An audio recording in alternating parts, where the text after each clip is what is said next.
Welcome back to Muscle in the Morning.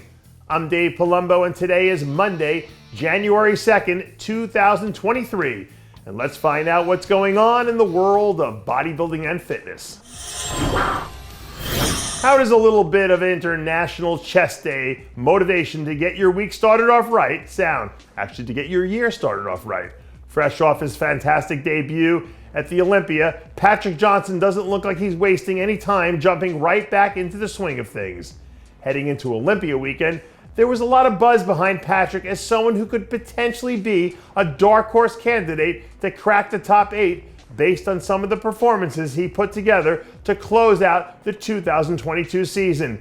And even though those top 10 predictions may not have come to fruition, for him to place 13th in a lineup that was as deep as this one was during his first time out is a real testament to how talented this guy truly is.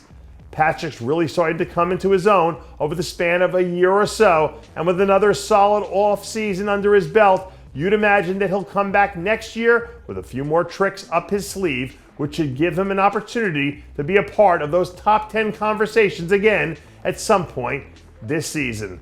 And depending on how some of these other pieces end up getting shuffled around the board, I don't think adding another big win to his resume this coming season is totally out of the question. To a certain extent, I think Charles Griffen probably falls under the same umbrella as a guy like Patrick, in the sense that he also seems like he's poised to take another major step forward next season.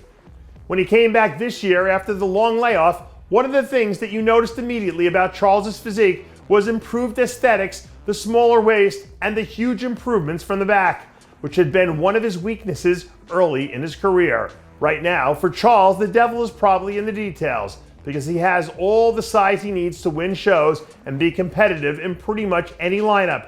So if he can really dial in on making some improvements around the margins, that alone might be enough to give him the push he needs to break into the next tier of elite bodybuilding athletes.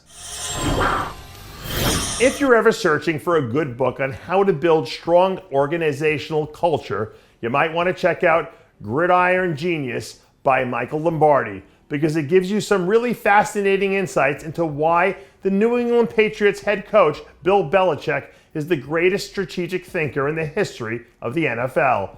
And if Coach Belichick was drawing up a game plan for Terrence Ruffin heading into the 2023 season right now, I think the biggest question mark on the board would be whether or not he should be competing in the Arnold Classic come March. Because on one hand, the opportunity to become the first ever 3-time champion in the history of classic physique would be a really unique distinction that would ultimately set him apart from a lot of the other great athletes in the pantheon of this division. But on the flip side, if there was a big takeaway that Terrence and his team learned during Olympia weekend, it was that he has some work to do if he's going to put himself back into that pole position, because this division is way too deep to think taking a conservative approach is going to keep you in the hunt. The decision about whether it's best to play the short or long game here feels like it could be one of those 6 in one hand and a dozen in the other type of deals. And depending on which direction he decides to go, his decision could impact the way a lot of the dominoes end up falling. Now, hypothetically, let's just say Terrence decides to sit out the Arnold because he's going all in on the next 6 months of his off-season program. If you were in charge of the strategic planning for Ramon Dino's camp, what do you think your next move would be? Presumably, with Terrence sitting out, it would open up the door for Ramon to avenge last year's loss and simultaneously solidify himself as the clear-cut number 2 guy in the division. And if that's the route he decides to go, it would also give him a solid chunk of time during the season to focus on making improvements, which, as we saw last year, is something he seems to have a pretty good handle on right now.